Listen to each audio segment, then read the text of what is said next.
When Anele's father, Moses, asked me to read his personal tribute, I duly agreed.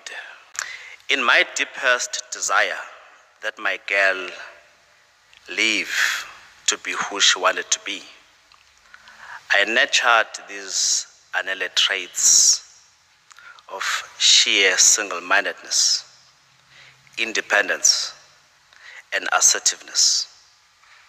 For I truly believed she needed guidance rather than repression. And one strongly differed with her, persuasion rather than brute force. Anele and I had differing views on priorities. Hence we had father-daughter debates about her life. But it was her life. And she was clear, Dad, I will not get married as I develop. It was no wonder, therefore, that before she turned 22, she fell in love with Kenan, and lobola negotiations were held between the Tembes and the Forbes just a few weeks ago. I have always been happy with my daughter, and even when she introduced us to Kenan, I was very happy for her. I approved of their choices, and I made a very explicit suggestion as a condition to my approval that Anele and Kenan needed to subject themselves to proper premarital counseling.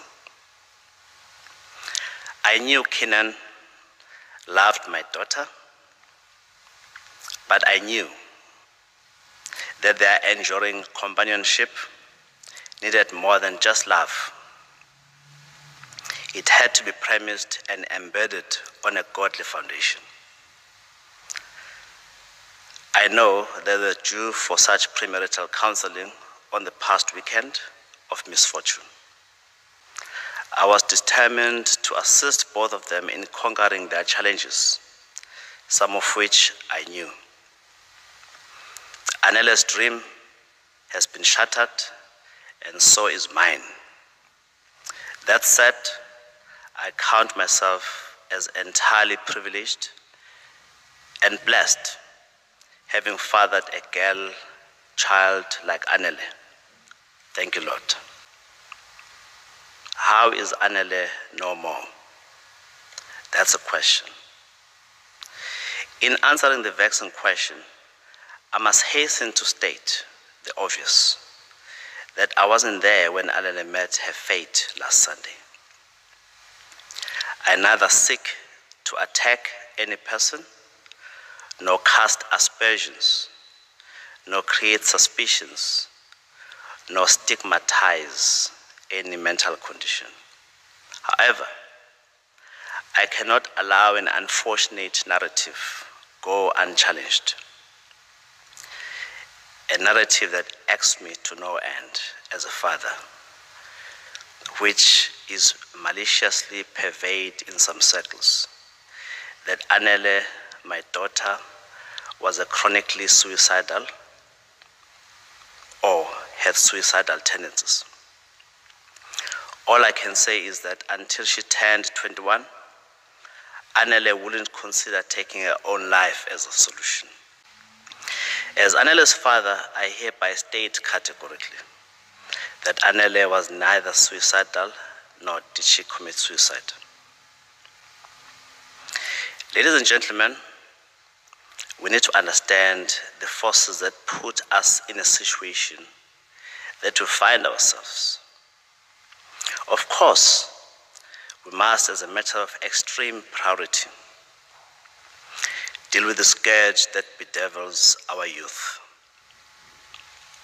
Alcohol, which is overused, and drugs. We have a serious problem with substance abuse, and add to that other social ills, then and we are in a crisis. In closing, Kenan, I think I know what you are going through. I know the pain that you are feeling. In the face of extreme emotional pain, bigger women and men resort to all sorts of remedies, or what they consider to be remedies. My son, I invite you to turn to the Lord, and in so doing, you'll be assured of becoming a much better man. Because they weren't asking me, but I felt it was like I had to tell them what had happened.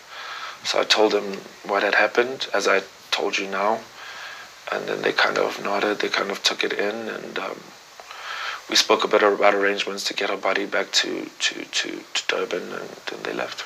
Was there any blame, especially after you told them that she died after an argument? No, there was no blame. They didn't blame me in that moment. They didn't say anything. If anything, they were quite compassionate and quite mournful with me. They could see I was in a state. I could see they were in a state. So there was none of that. In that tribute, he then says that she was not suicidal. He did not know her to be suicidal. Without saying that she had been on drugs, then makes a point about young people and drug abuse. Why do you think he made that comment? Well, I can't speculate as to why he would say those things. I can't speculate as to why that was his statement. But what I do know is that I think culturally, for what I can think of, I think culturally, mental health and depression, especially suicide, culturally, in terms of the family as well, it's taboo. It's a no-go area. It's something that won't happen to our child. It's something that couldn't have happened. But I also know at the same time that he was well aware that Anele was on medication. We spoke about it many times. We had spoken about her sometimes getting off her medication, not being on her medication. We had spoken after she had spent a week in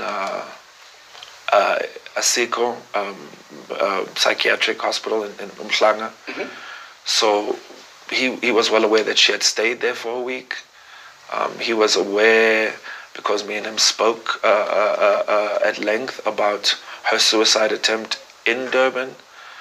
He was the one who picked her up from hospital. So we had spoken many times. And it wasn't just us.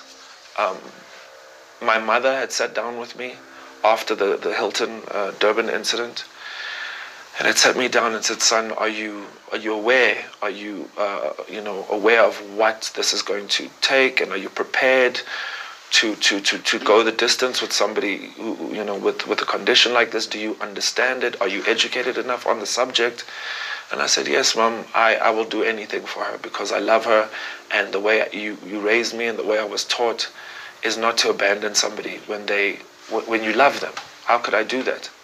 So I stuck it out, and as it pertains to her dad and what he said at the funeral, he knows these things. We've spoken about them. So to say that he didn't think she was suicidal, I don't know why he said that, but what I do know is that he was well aware of those things that I've just listed.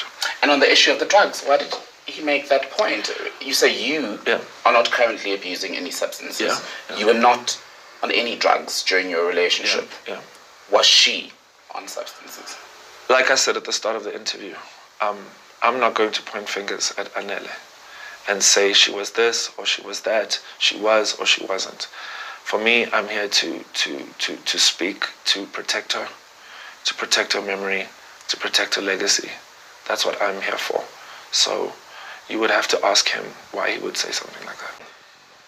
Why go the route of a statement versus, for example, giving a quote to a newspaper? Were you responding to the inquiry firstly from the newspapers? Were you trying to preempt the reporting? Yeah, I had gotten a call on the Saturday morning about the story that was going out on the Sunday. So I had gotten in touch with a member of my team, and I told him, look, this is what they're saying, so what do we do? Upon, a lot of our own kind of piecing of things together, we believe that it is someone, I don't know who, but they've unlocked Anele's phone, right? And the papers had been sitting on the story for weeks. Actually weeks, it wasn't also when you go to print for a story like that, as I understand, you print on the day, on the Saturday, and then you go to paper. So to ask me in the morning, for me it felt very orchestrated, and a lot of what's going on in the media and also in the inquest feels orchestrated, and it feels like there's ulterior and kind of orchestrated by whom and ulterior what different forces at play. Because for me, I thought, let me put this statement out to preempt and to address what's coming out in the papers tomorrow. I also felt that a quote wouldn't do it justice. I wanted to state my claim and say what I had to say. You're asking me? My question was, who, A, would lead to the publication of these stories with an agenda, and B, what would they have to gain? People who want to blame me, people who want to make me the person responsible. That would be the motive. And the gains, there are no gains in a situation like this. Anele is gone. We can never bring her back.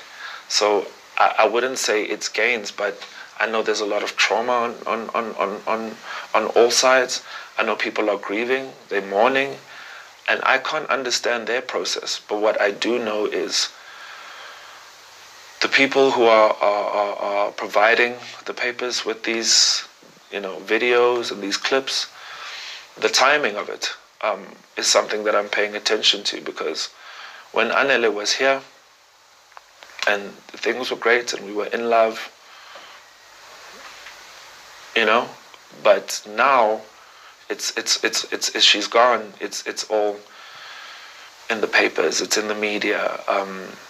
My character is being brought into question. So I just question the timing of it, and also the timing, of the videos, and I question the sources as well. So, but do you at the very least understand why there'd be some anger directed at you, be it from your friends and family, given precisely the fact that, yes, these are snippets into your relationship, but these are things that did happen. So when people are trying to make sense, especially of someone who, as we're saying, took their own life, they will try to look at the factors that may have contributed to that. And some would say, in fact, you were a part of that. Maybe not entirely, but you may have been part of pushing her over the edge. Myself and Anele's lives were intertwined. We were going to build a life together, like I said before. And it's impossible for whatever she was going through at any given time while she was with me not to have anything to do with me. I was her life, she was my life. However, it's important to look at things in the whole context. Anele had attempted suicide before. Anele had spoken about it many times before. And people know this. So when those things had happened, there was no blame on me then. There was no outcry against me then.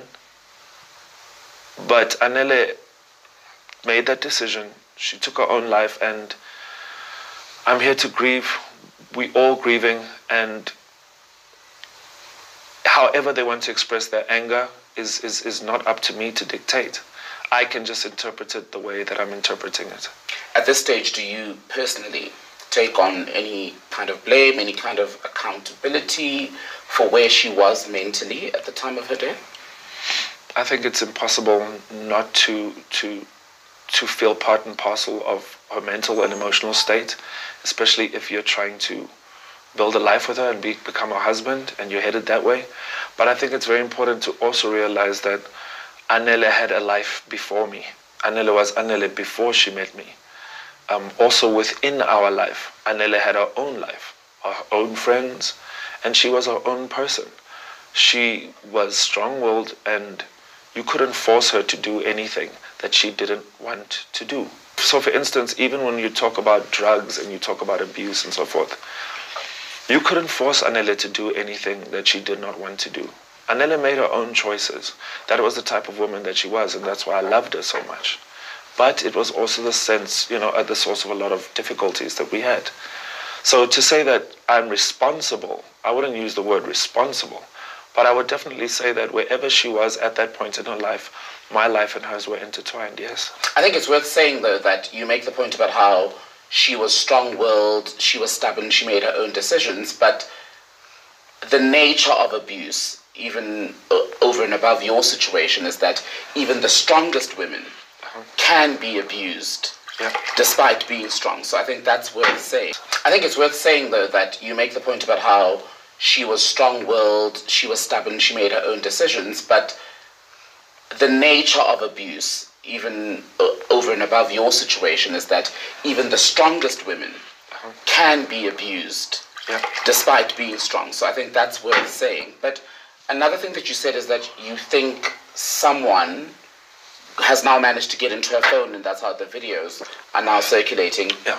But what we read was that she sent these videos to her friends because that's how terribly afraid she was of you. So how can you say for sure that she did not share the videos of her own accord with her friends? Well, as I had read the article, it said it was an activist.